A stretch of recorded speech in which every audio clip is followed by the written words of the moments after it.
For 44-year-old Stacy Feldman, family was everything. The youngest of 3 sisters, she'd always dreamed of becoming a wife and mother, and by March 2015, she seemed to have it all. A beautiful home in Denver, Colorado, 2 young children, and a marriage to Robert Feldman. But on the morning of March 1st, 2015, just hours after learning a devastating truth about her husband's betrayal, Stacy would be found dead in her shower. What initially appeared to be a tragic accident would take 7 long years to expose as something far more sinister. This is the story of how a sisterhood of determined women refused to let a killer escape justice. Stacy Feldman grew up as the baby of 3 sisters in Muncie, Indiana. Her sister Susan Altman would later remember her as someone special from the very beginning. "The 3 of us were very close," Susan said, "and she was the baby of the family, Daddy's little girl." Those who knew Stacy described her as someone who radiated joy. Susan later said that Stacy was very girly, loved the color pink, and was the life of the party. But perhaps most importantly, Stacy had a heart for helping others and was deeply dedicated to her community. As she entered her 30s, Stacy watched her friends get married and have children, whilst she remained single.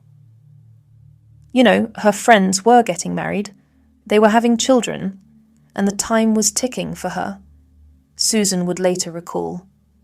For someone who had always dreamed of becoming a wife and mother, this was becoming increasingly difficult. That all changed when Stacy was introduced to Robert Feldman, known to friends as Bob. He was charismatic and 14 years her senior. Friend Jan Goldenberg told Dateline, "He was charismatic. You know, he made his way into her heart." Bob seemed to be everything Stacy had been looking for in a partner. The couple married around 2005 in Montreal, Canada, at the Ritz. It was the wedding of Stacy's dreams. She even wore a tiara, believing she had finally found her happily ever after. They settled in the suburbs of Denver, Colorado, and quickly welcomed a daughter and later a son. From the outside, the Feldmans appeared to have the perfect life. Stacy threw herself into motherhood and community involvement, becoming president of the parent-teacher organization at Southmore Elementary School where her children attended. She also worked for Partners Seeking a Cure, a non-profit organization that funds research into liver disease. But behind the facade of domestic bliss, cracks were beginning to show. Bob was a chronically underperforming salesman who struggled to provide adequately for his family. This meant that Stacy, who had dreamed of being a stay-at-home mother, was forced to work to help support the household. More troubling still was Bob's controlling nature. The house and all credit cards were in his name only, leaving Stacy financially vulnerable. He would threaten that if she tried to leave him, he could take the children and leave her with nothing. It was a pattern of financial and emotional control that those close to Stacy were beginning to recognize. There was also the matter of Bob's infidelity. Throughout their 10-year marriage, Bob had been unfaithful multiple times, maintaining profiles on various dating apps and websites under fake names. He would use aliases like Robert Wolf and Mike Reed, sometimes claiming to be a divorced conservative Jew in his mid-50s, other times presenting himself as a Reform Jew in his mid-40s. Despite these problems, Stacy tried to make the marriage work. She had invested everything in this relationship and the family they had built together. But by early 2015, the marriage was clearly in trouble, with friends and family aware that Stacy was struggling. What none of them could have predicted was how deadly Bob's latest affair would prove to be. In February 2015, Bob Feldman was active on the dating app Tinder, using the name Robert Wolf. It was there that he matched with Susan McBride, a woman who had no idea she was about to become entangled in a murder case that would span 7 years. Bob immediately began lying to Susan, telling her that he was divorced and that his ex-wife was an absentee mother to their children. Susan agreed to meet Bob, and their first date seemed promising. Susan would later testify, "It was just a very easy, friendly conversation. There was no lull in the conversation that I can recall. After I left there, I remember thinking, this is a nice guy." But when Susan tried to find information about Bob online, using the names he had given her, she came up empty. Something didn't feel right. She attempted to break off the relationship, but Bob convinced her to give him another chance. He claimed he had been the victim of a stalker, and that's why he used fake names online. He also insisted that he was indeed separated from his wife. Against her better judgment, Susan decided to trust him. On February 26, 2015, just 4 days before Stacy's death, Bob came to Susan's house for dinner. After a long conversation, they had sex, but Bob's behaviour immediately afterwards raised red flags. He cancelled their plans for the following weekend and seemed to be pulling away from the relationship. Susan's suspicions returned, and this time she was determined to find out the truth. Using her internet research skills, Susan searched for any mention of Bob Feldman and eventually found information about Stacy Feldman on the Southmore Elementary School website, where she was listed as PTO president. Susan realized that Bob had been lying to her. He wasn't divorced at all, but very much married with 2 children. Susan faced a difficult decision. She could simply walk away from the situation, or she could do the right thing and tell Stacy what her husband had been up to. Susan chose to be honest, even though it meant revealing her own involvement in the affair. On the morning of March 1st, 2015, at 6:20 a.m., Susan sent an email to Stacy Feldman. In it, she explained that she had met Bob on Tinder, that he had told her they were separated, and that she wanted Stacy to know about his infidelity. Susan's email was direct and compassionate. She would later recall saying, "My name's Susan McBride. You don't know me, but I met your husband on a dating site called Tinder. He told me you had been separated for quite some time. If you're not separated, you should know that he's cheating on you." Susan also forwarded copies of the text exchanges she had had with Bob, providing evidence of his deception. What happened next would be crucial to the case that would eventually bring Bob to justice. Just before 9 a.m. that morning, Stacy called Susan.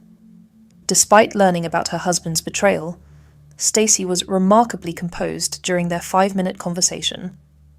Susan would later remember, "She was so sweet and kind. She wasn't angry." Stacy told Susan that this wasn't the first time Bob had cheated on her. He had been unfaithful before. But then, Stacy said something that would become vital evidence in the murder case. She told Susan, "I'm done with him." Those 4 words, "I'm done with him," spoken just hours before Stacy's death, would provide prosecutors with a crucial motive for murder.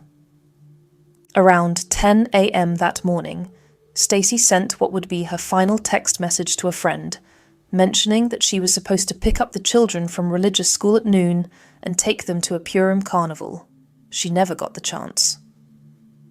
March 1st, 2015, had started like any other Sunday morning for the Feldman family. Bob dropped their 2 children off at Temple Sinai for religious school at around 8:30 a.m. The plan was for Stacy to collect them at noon and take them to a Purim carnival being held at the synagogue. But when noon came and went, Stacy was nowhere to be seen. The school staff tried calling her mobile phone, but she didn't answer. They then called Bob to ask if someone else was supposed to collect the children.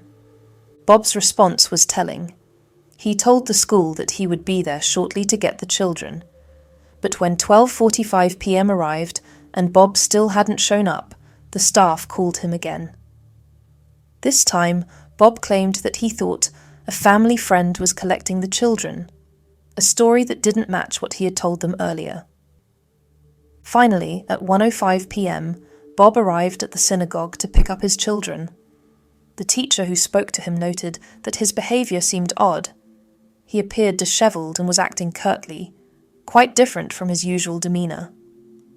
Instead of taking the children home to their mother, Bob spent the afternoon taking them to the Purim Carnival and then to a bicycle shop.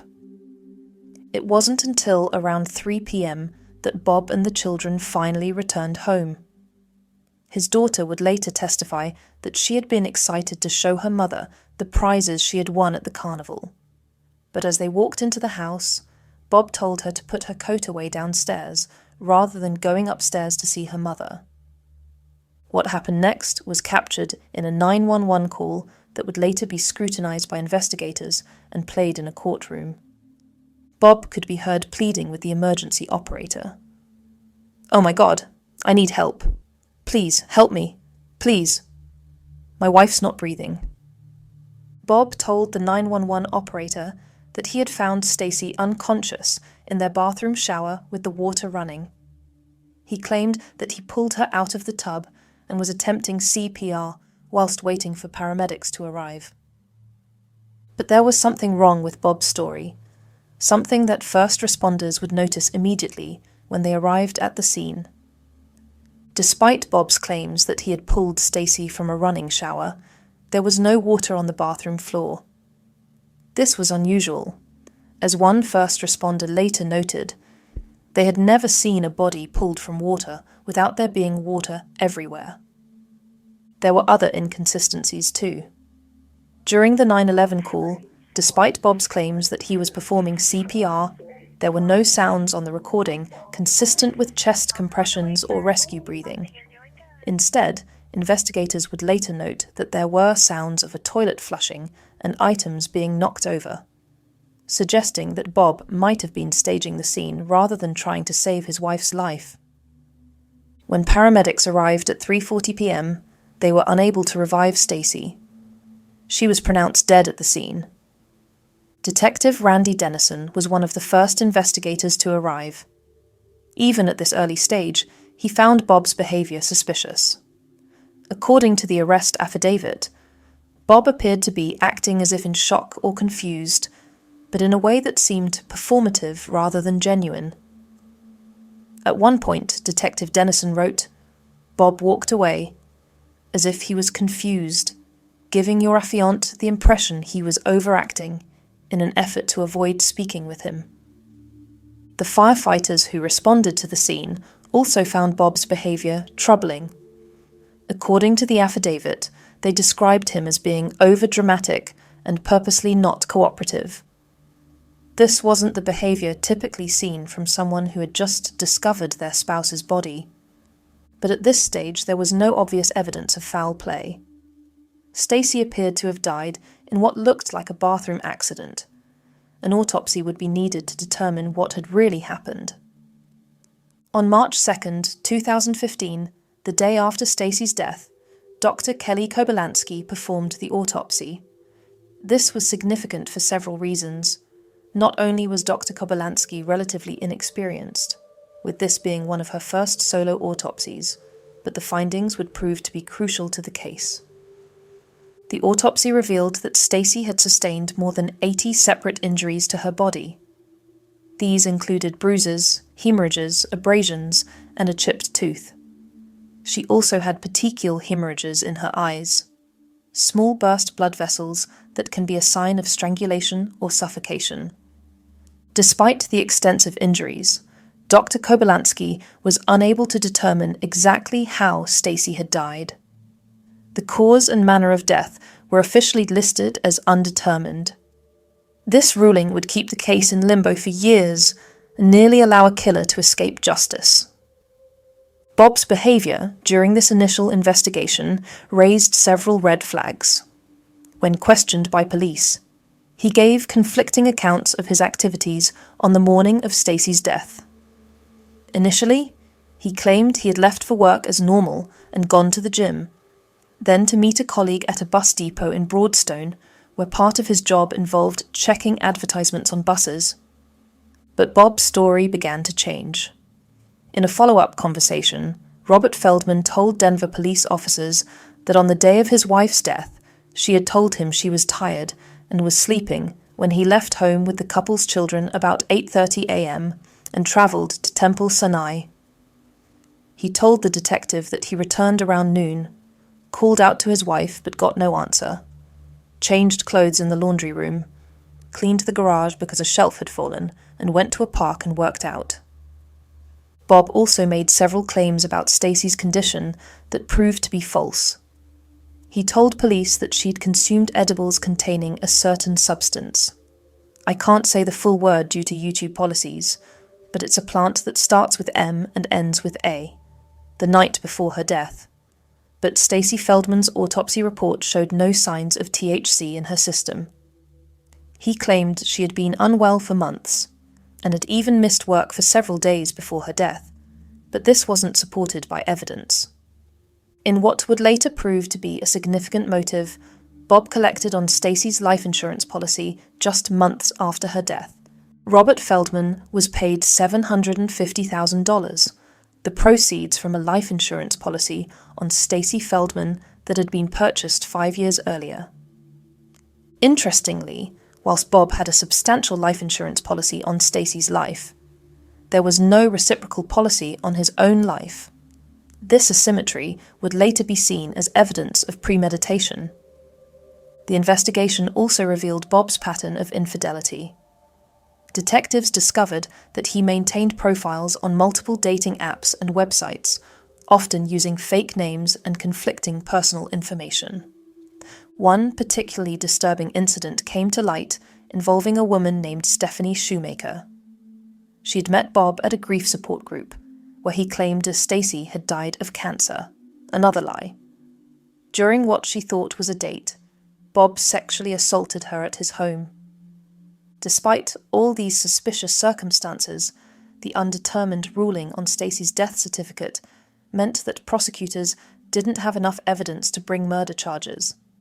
The case appeared to be at a dead end. But Stacy's family, particularly her sister Susan Altman, refused to accept that this was simply a tragic accident. They were convinced that Bob had killed Stacy, and they were determined to prove it. Susan Altman's instincts about her sister's death were immediate and unwavering. When her father called on that March afternoon to tell her that Stacy was dead, Susan's immediate reaction was that her husband had killed her. Susan later told the Intermountain Jewish News how that phone call had unfolded. "I live in the Boston area and my dad called me. It was a Sunday afternoon. I was getting ready to go to a sports game with one of my kids, and my daughter picked up the phone and said, 'It's Grandpa.' I told her, 'Tell him I can't talk right now, we're getting ready to go.' But she insisted, 'No, you have to talk to him.' When I picked up, my dad's voice was on the line.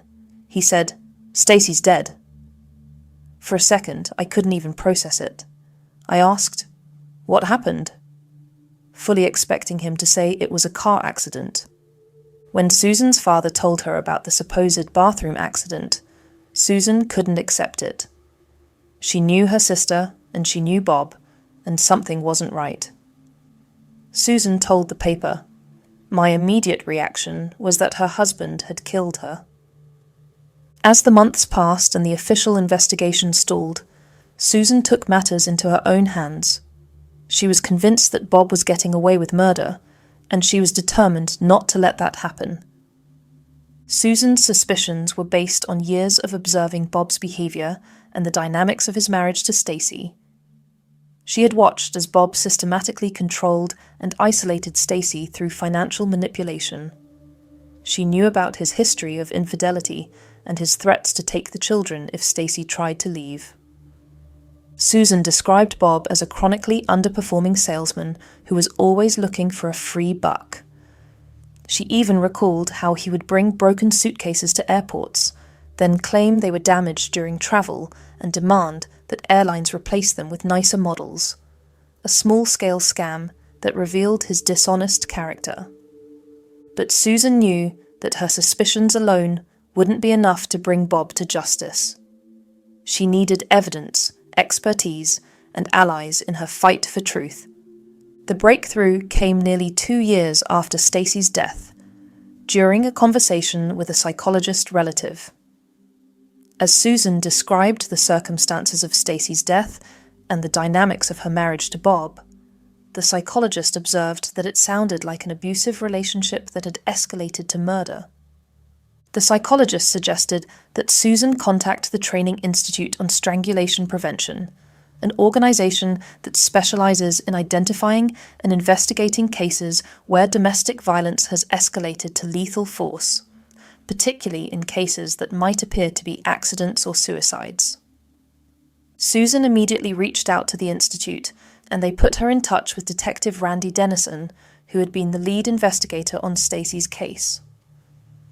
Detective Dennison had always harbored suspicions about the case, but lacked the expertise to prove his theories.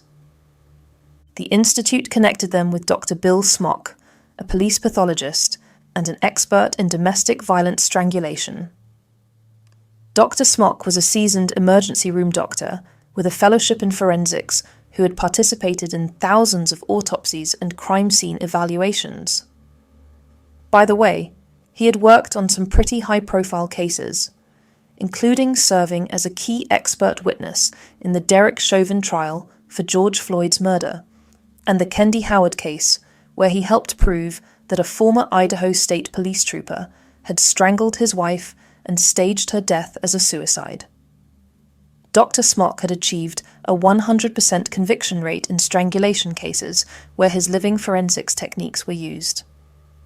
Susan's persistence had finally connected the case with someone who had the specialized knowledge to recognize what had really happened to Stacy.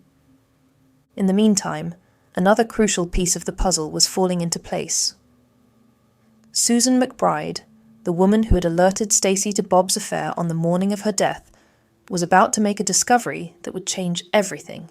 In June 2015, about 3 months after Stacy's death, Susan McBride was having another disappointing online dating experience. It reminded her of her encounter with Bob Feldman, and she began wondering what had happened with his marriage situation. Susan decided to do an internet search to see if Bob and Stacy had gotten divorced, as he had claimed they would. Instead of finding divorce records, she found something that made her physically ill. Stacy Feldman's obituary, dated March 1st, 2015, the same day that Susan had told her about the affair. Susan later recalled, "I got physically ill. I knew immediately when I saw the date that that was the reason she was dead." Susan immediately contacted the Denver Police Department and shared her story with Detective Dennison. She told him about her affair with Bob, about how she had discovered his lies, and about the phone conversation she had had with Stacy on the morning of her death. This was exactly the kind of breakthrough that Susan Altman had been praying for. Finally, there was evidence of motive. Bob had killed Stacy because she had discovered his affair and was done with him, but it would still take the expertise of Dr. Smock to prove that Stacy's death was actually murder. When Dr. Bill Smock agreed to review the Stacy Feldman case in 2017, nearly 3 years after her death, he brought with him decades of experience in identifying concealed homicides. As an expert in domestic violence strangulation cases, Dr. Smock knew what to look for when examining cases where murder had been staged to look like accidents. Dr. Smock spent months meticulously reviewing every aspect of the case: the autopsy report, toxicology tests, and hundreds of photographs taken at the scene and during the autopsy. What he found painted a horrifying picture of Stacy's final moments. The more than 80 injuries on Stacy's body told a story that the original pathologists had missed. Dr. Smock determined that these weren't injuries from a slip and fall in the shower, nor were they from CPR attempts or being pulled from a bathtub. They were injuries consistent with a violent, prolonged assault. Dr. Smock testified, "It's my opinion she died from suffocation, strangulation, or a combination of both." He believed that Stacy had been attacked by someone who straddled her, using their knees to pin down her upper arms while they choked and suffocated her. The evidence for this theory was compelling. Stacy had defensive wounds on the backs of her hands, showing that she had fought desperately for her life. The pattern of bruising on her upper arms was consistent with someone's knees pressing down on her. The petechial hemorrhages in her eyes were classic signs of strangulation. Perhaps most tellingly, Dr. Smock found evidence that Stacy had been clothed when the attack began. There were imprints of fabric pressed into her skin, indicating that she was dressed when she was being assaulted. This completely contradicted Bob's story that she had died while showering. Dr. Smock also examined the crime scene photographs and found additional evidence that the scene had been staged. Stacy was found with a dress watch on her left wrist, highly unusual for someone who was supposedly showering. There was no water on the bathroom floor, despite claims that Stacy had been pulled from a running shower. Some bottles in the shower had been knocked over, suggesting a struggle, but other bottles that should have fallen during such an event remained perfectly in place.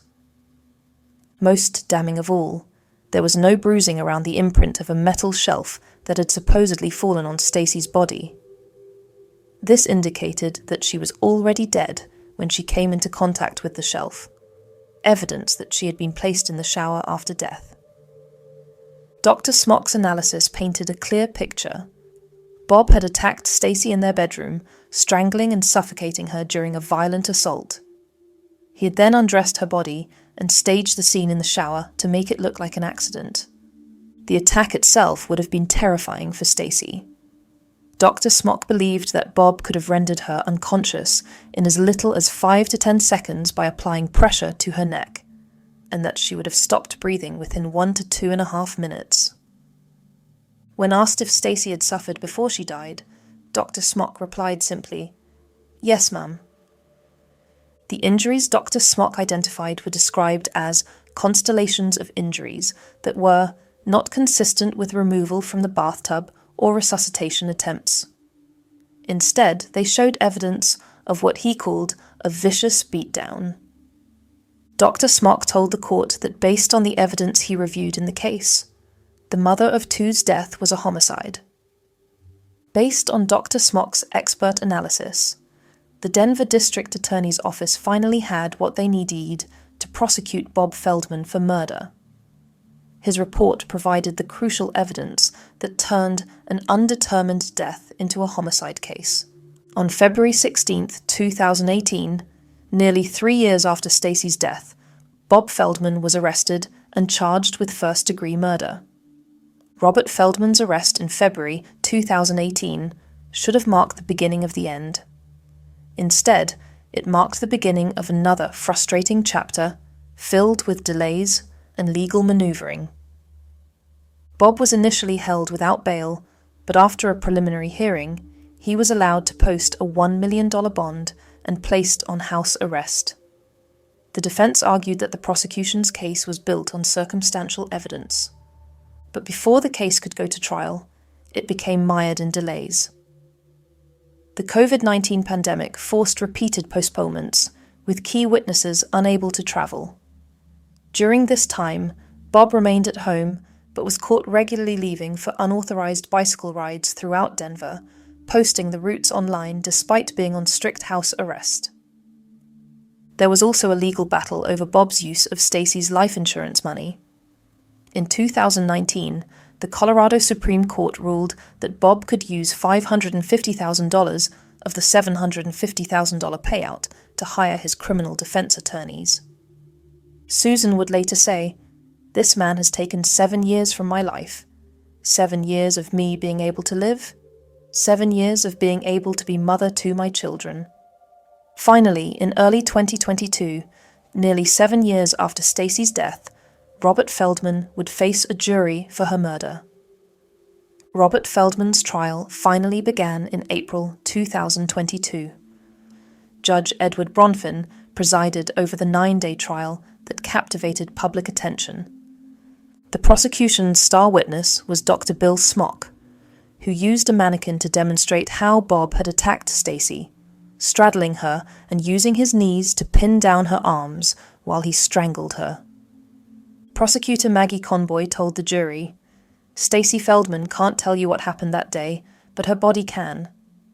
And what it tells you is that she suffered a long, protracted, and horrific beating." Susan McBride flew in from Italy to testify about her phone call with Stacy on the morning of her death. Most poignant was the testimony of the Feldman's daughter, now 16, who said the morning seemed completely normal. She testified, "I remember walking downstairs and having breakfast with my family. There was talking, nothing seemed unusual." The defense attacked Dr. Smock's credentials. Jeffrey Pagluka called him a hired gun and a narcissist, arguing that 3 pathologists maintained Stacy's death was undetermined. Defense attorney Pagluka said, "We can't accept gossip and rumor instead of truth. So, this is a tragedy and not a homicide." Throughout the trial, Bob sat quietly, showing little emotion, occasionally laughing with his lawyers, whilst testimony about his wife's brutal murder was being presented. After 9 days, the case went to the jury. After less than 3 hours of deliberation, the jury returned their verdict. Robert Feldman was guilty of first-degree murder.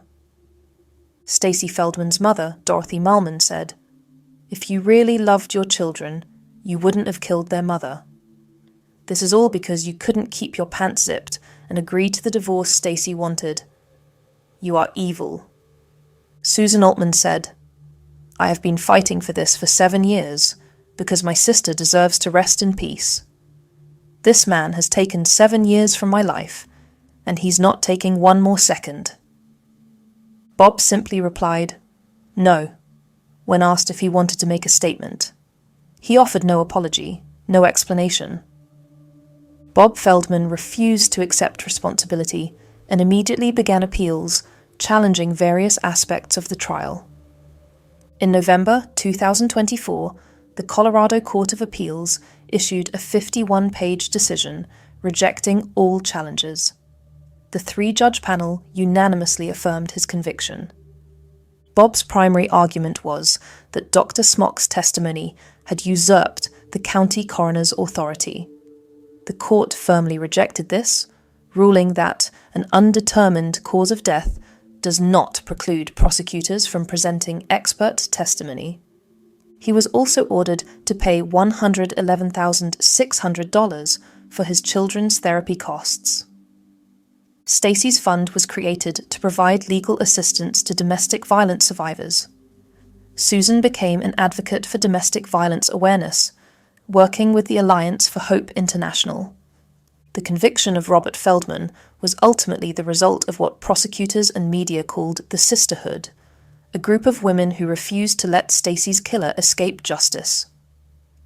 At the center was Susan Altman, whose relentless pursuit of justice drove the case forward when official investigations stalled. Susan McBride's courage in coming forward provided crucial evidence about motive and timeline. And without Dr. Smock's knowledge of strangulation patterns and staged crime scenes, Bob might never have been charged with murder. Stacy Feldman will be remembered not just as a victim, but as a beloved mother, sister, and community member whose death led to important changes in how we investigate domestic violence cases. In the end, love proved stronger than evil, and a sister's determination prevailed over a killer's deception. Stacy Feldman can finally rest in peace, knowing that justice has been served. She was just a ray of sunshine. She has these beautiful blue eyes. They just sparkle. You could see into her soul. Thank you. You're welcome. I love you. I love you too.